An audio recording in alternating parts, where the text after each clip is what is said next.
I'm Donna Blanchard, and this is your ThinkTech news for Thursday, March 12, 2015.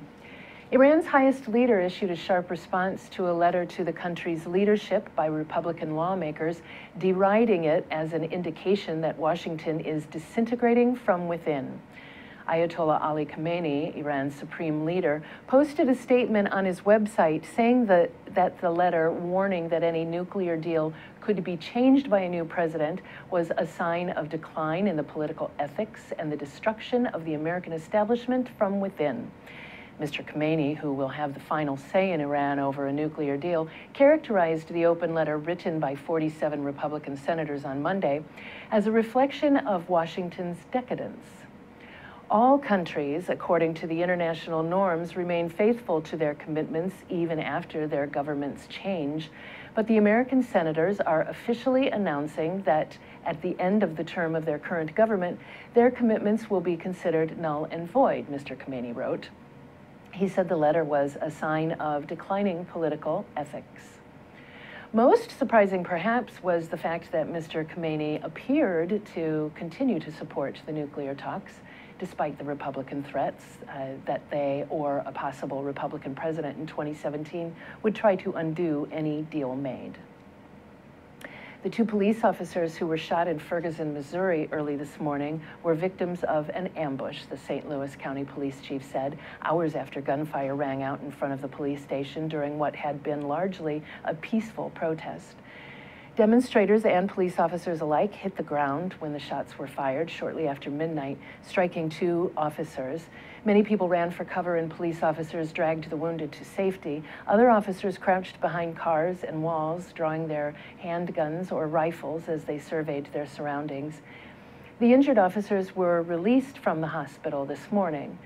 We are lucky, by God's grace, we didn't lose two officers last night, Chief John Belmar of the St. Louis County Police Department said at a mid-morning news conference. It was clear that the police were the targets, he said, adding, "This is really an ambush, is what it is." Echoing Chief Belmar's comments, Attorney General Eric Holder Jr. called the shootings heinous and cowardly attacks. This was not someone trying to bring healing to Ferguson, Mr. Holder said. This was a damn punk, a punk who was trying to sow discord. President Obama weighed in on Twitter, writing, "Violence against police is unacceptable. Our prayers are with the officers in Missouri. The path to justice is one all of us must travel together." Later in the morning, police spokesman Sergeant Brian Shellman said, "People have been taken in for questioning, no arrests at this point." Iraqi government forces and allied militias took control of the western neighborhoods of Tikrit today, military officials said, leaving only one area, including a palace complex once used by Saddam Hussein, in the hands of the Islamic militia.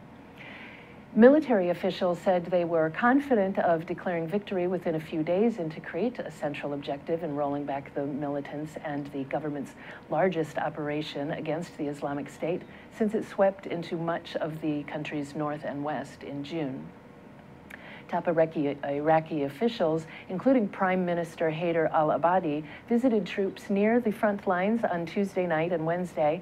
They called for security forces to facilitate the return of displaced civilians from Tikrit and surrounding areas.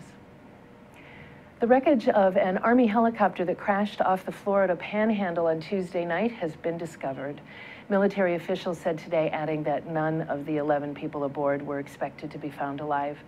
At this point, we are not hopeful for survivors, and we are transitioning our search and rescue to a recovery effort, Colonel Monty Cannon, the vice commander of the Air Force's 96th West Wing, said in a statement today.